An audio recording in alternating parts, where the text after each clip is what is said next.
I think Kobe better than MJ, skill-wise, yeah. He took everything Jordan did and multiplied it. He did it better.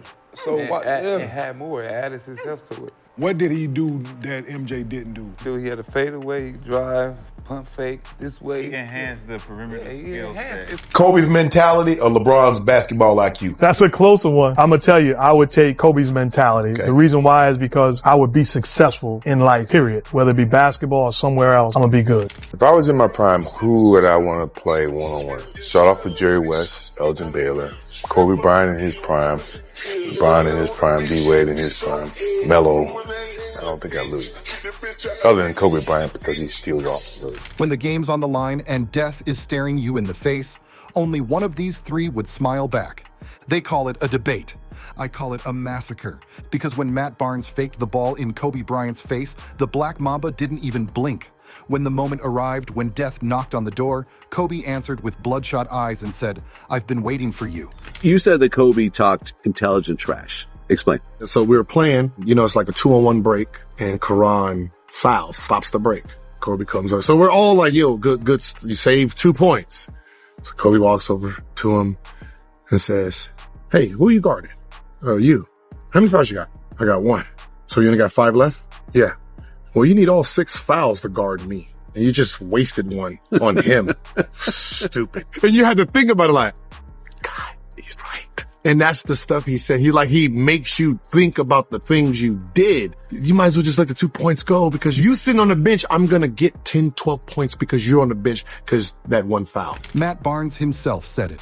I think LeBron gets penalized for being more of a Magic Johnson, selfless type player. But Kobe and Mike were violent. They were killers. I looked at it from a point of view, I see this dude work out. People don't play. He looks like Michael Jordan out there. I would see he would come in after our UCLA practice. I remember one time you had broke your right hand and you came up to UCLA and did a whole workout left-handed like you were a left-handed player. Yeah. And I was just like, what? And that's the difference between a legend and the chosen one who chose to pass. LeBron James needs a system. Steph Curry needs motion offense. Kobe Bryant? Kobe was the system. When Phil Jackson's triangle offense broke down, when the play collapsed, when chaos erupted, that's when Kobe's eyes lit up like a predator who just spotted wounded prey. He didn't need screens. He didn't need space. He needed a basketball and someone stupid enough to guard him. We getting ready to play San Antonio. Kobe had struggled the game before. Doing pregame film, Kobe would be dribbling the basketball while the film was going on. PJ, he was like, "Shh, Michael, put the ball down." And everything just clicked. Then we ended up beating San Antonio to go play in the finals. The numbers scream what your eyes already know. 25 50-point games for Kobe. LeBron, 14. Steph, 10. When Kobe touched the ball in the fourth quarter, defenders' hands started shaking, not from fear of losing, from fear of becoming a poster, a victim, a footnote in Mamba history. Let's talk about 2011. The King averaged 8 points in the fourth quarter against Dallas. 8. Jason Terry was hunting LeBron James like he was food. The greatest athlete in basketball history got locked up by a sixth man whose career highlight was getting dunked on. Stephen Jackson said it best. If he had the Mamba mentality, he would be the best ever. But not having that killer in him, not dominating when you know you can, he shouldn't be doing that. It's like Kobe Bryant is one of the best compliments I ever got when he recognized that killer instinct behind the smile. Mm-hmm. And Mamba mentality is it has a name, it's a thing, because you can just see it on his face. I'm out here to kill every single person in front of me to get to where I want to go. But he acknowledged that same spirit, but he knew that I did it with a smile on my face. Meanwhile, what was Kobe doing in 2011? Playing through a torn ligament in his shooting wrist. Still averaged 23 points because pain was just another defender to him. Annoying, but conquerable. The most gangster shit I've ever seen. Kobe Bryant tears his Achilles. Got up, went to the free throw line, makes the 2 free throws. Makes them. You watch his face. There's no grimacing, no nothing. And then I go to one of my favorite players in the NBA, Jason Tatum. He's on the ground damn near dying. First of all, Kobe would never be wheeled out. He walked out. You will never see that again. They say Steph Curry revolutionized basketball. He revolutionized shooting. There's a difference. When the 2016 finals reached Game 7, when history was begging for greatness, where was the revolution?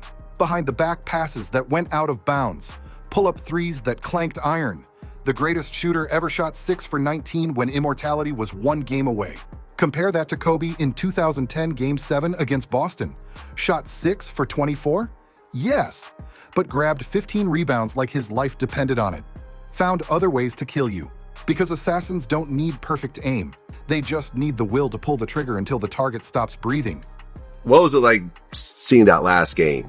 I did not think he was going to get 60. I thought he was going to put up a lot of points, but I didn't think it was going to be 60. And then once he got to like 40, he was like, keep going, Kobe, don't stop, keep going. I bet you can't get 50. He got 50. You bet you can't get 60. He got 60. I'm like, dang. That's how you supposed to lead the game. That's Kobe. For real.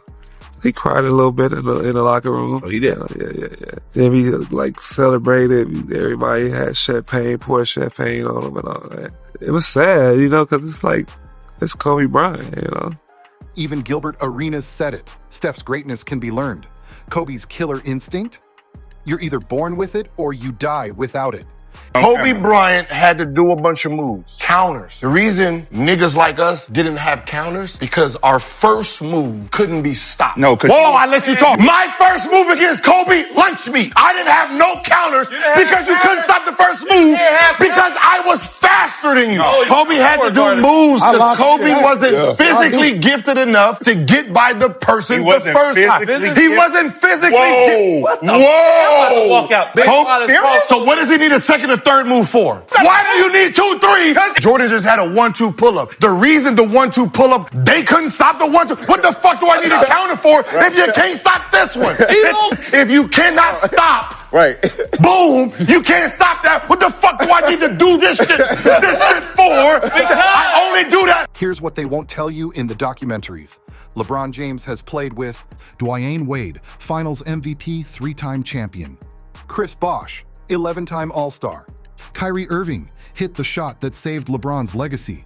Anthony Davis, top 75 player all-time. Kevin Love, NBA champion, All-Star. Kobe Bryant's 81-point game. His teammates were Smush Parker, out of the league 2 years later. Dash Kwame Brown, the worst #1 pick in history. Chris Mim, who? Brian Cook, exactly. 3 of LeBron's 4 rings came with hand-picked super teams.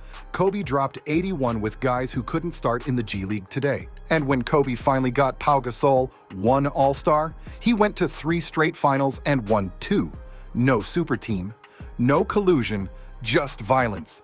Mark Jackson was asked, Kobe's mentality or LeBron's basketball IQ? His answer? Kobe's mentality, because I would be successful in life, period. And he got so hot that one possession, I'm like, Reg, let me get him. I got him. It wasn't like I'm thinking I'm going to shut him down. I'm thinking I'm going to hammer him one time, send a message, not on our watch. The dude made a crossover move on me at the top of the key and elevated so fast, I had no opportunity to hit him. I looked at Reg like, you got him. You got him. You see it in how they approached the game. LeBron studies film to find the right play. Steph practices shots to perfect his craft. Kobe studied his opponent's fears, their insecurities, their breaking points. He once told Matt Barnes, anyone crazy enough to F with me is crazy enough to play with me. That's not basketball IQ. That's psychological warfare. That's understanding that basketball isn't played with your hands. It's played with your enemy's doubt. 2008 Beijing Olympics, the Redeem Team. LeBron was there, Wade was there, Carmelo was there. Scored 13 of his 20 points in the 4th quarter, spoke Spanish to Pau Gasol just to get in his head, told Rudy Fernandez, this is my house in his own country's Olympics. That same year, Kobe took a team with Lamar Odom as the second option to the finals. LeBron lost to Dwight Howard's Magic, despite having the best record in the NBA. The difference? When Kobe saw Dwight, he saw food. When LeBron saw Dwight, he saw a problem. When we lost in the finals to the Celtics in 2008, that was a turning point. So when I sat there in the hotel room afterwards, I started thinking about that, because it's on me. If I didn't feel like my teammates were aggressive enough, that falls on me. And I had to understand what their journey was. How are they feeling as people? What are they going through? And when you do that, you have that empathy. It also helps you to be a better leader. Let's be brutal about weaknesses. Steph Curry gets hunted on defense like a rookie in prison. Every playoff series, the game plan is simple. Attack Curry until he fouls out or breaks down. In the 2016 finals, the Cavaliers literally ran the same play 20 times, get Curry switched onto Kyrie or LeBron. It worked every time. LeBron, the most gifted athlete ever, couldn't post up J.J. Barea. 6'0" J.J. Barea locked up the king in the 2011 finals. Kobe, first team all-defense 12 times. He would guard your best player for 48 minutes, then drop 40 on whoever you put on him. He didn't have weaknesses. He had opportunities to prove you wrong. I just remember him saying some every once in a while, and I was like, damn, he think different. One time we came in, we was playing Golden State, and this was when Steph was starting to catch fire. He was starting to turn into the chef. You know what I'm saying? He came in and he said, I found it. He just kept saying, I fucking found it. He don't like people standing on the side of him. He can shoot with you in front of him. He can shoot with you behind him. But on his side, he don't like that. I'm going to guard him the second half. Shut him down again. So after that, I was a believer. I'm like, everything that I've heard about Kobe Bryant is all true. The numbers in the final 5 minutes of playoff games within 5 points. Kobe Bryant, 48% shooting. LeBron James, 38% shooting. Steph Curry, 39% shooting. But it's deeper than numbers. When Kobe tore his Achilles in 2013, he walked to the free throw line and sank both shots. No hesitation, no emotion, just execution. That's the difference between being great and being death incarnate. When LeBron cramped in the 2014 finals, he got carried off. When Steph hurt his knee in 2016, he wasn't 100%. Excuses are for the living. Kobe was already dead inside. Pain couldn't touch what wasn't there. Jerry West, the logo himself, once said, Kobe is the only player I've seen who could have played in any era and dominated in any era. And as I'm signing, he puts his hand on my shoulder. He said, let me tell you something. I just got this kid. He said, in 2 or 3 years, you and him going to win a lot of championships. I'm like, yeah, okay. But I'm trying to sign. And he was talking about Kobe. Think about that. The man who built the Warriors dynasty, who saw Magic and Kareem, who played against Wilt and Russell. Kobe himself said, I don't want to be the next Michael Jordan. I only want to be Kobe Bryant. In today's soft NBA, with no hand checking, with all this space, Kobe would average 40, minimum. Because unlike Steph, who needs screens, unlike LeBron, who needs driving lanes, Kobe just needed the ball and the will to destroy. Career elimination games. Kobe, 30.0 PPG on 44% shooting. LeBron, 28.0 PPG on 42% shooting. Steph, 23.8 PPG on 40% shooting. But here's what those numbers don't show. In 2006 against Phoenix, Kobe was criticized for not shooting enough in Game 7. His response? I could have forced shots, but that's what they wanted. He took only 3 shots in the second half, lost by 31. The media crushed him. You know what he did next season? Led the league in scoring, won MVP the year after, won 2 more championships. Because Kobe didn't care about your opinion. He cared about rings. Kobe played 20 years with one team. Never formed a super team, never took the easy road. His final game? 60 points on 50 shots. Inefficient? Sure. But name another player who would even attempt 50 shots in their finale. LeBron will probably have a triple-double. Steph will hit some threes. Kobe said, I'm taking every shot because that's what killers do. They die with the sword in their hand, not passing it to someone else. Shaquille O'Neal, who hated Kobe for years, admitted, I won 3 rings because of Kobe. He was a dog, different animal, same beast. Even his enemies respected the monster. Let's talk about pain. Kobe's injury list: fractured finger, played entire season, minus torn shoulder labrum, refused surgery, played through it. Knee draining. During games. Fractured nose, wore a mask, dropped 40. Severe ankle sprains, taped it, played 48 minutes. Food poisoning, dropped 40 on the Blazers while vomiting. LeBron takes games off for load management. Steph sits out for ankle soreness. Kobe played through injuries that would put normal humans in the hospital because missing games was accepting defeat. And Kobe Bryant never accepted defeat. Raja Bell clotheslined Kobe because he couldn't guard him. Bruce Bowen tried to injure him because he couldn't stop him. Ron Artest elbowed him in the throat because he was scared. Paul Pierce said, "I could get into LeBron's head. I could frustrate Steph." But Kobe? Kobe had no head to get into. He was already in yours. That's the difference. LeBron plays to his competition's level. Steph plays within the system. Kobe played to destroy, not win. Destroy. There's a difference between beating someone and taking their soul. If Kobe played today, no hand checking. His drives would be unstoppable. More spacing, isolation heaven. Softer fouls, 60 free throws a game. Three-point emphasis, Kobe shot 38% when he actually tried. Conservative estimate, 35 to 40 points per game, every single season. Remember when Kobe outscored the entire Dallas Mavericks team 62 to 61 through 3 quarters, then sat the fourth?